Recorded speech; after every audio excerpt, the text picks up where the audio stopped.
Learning doesn't stop from the classroom.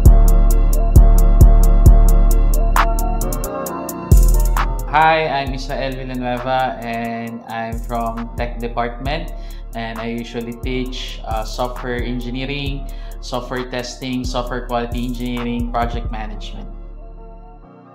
Combines tech, creativity, and real-world application, and it focuses on design thinking and also systems thinking. It also aligned with the industry on what it needs right now, and the students are taught not just to be coders but also to be problem solvers. So first, favorite subject to teach? Project management.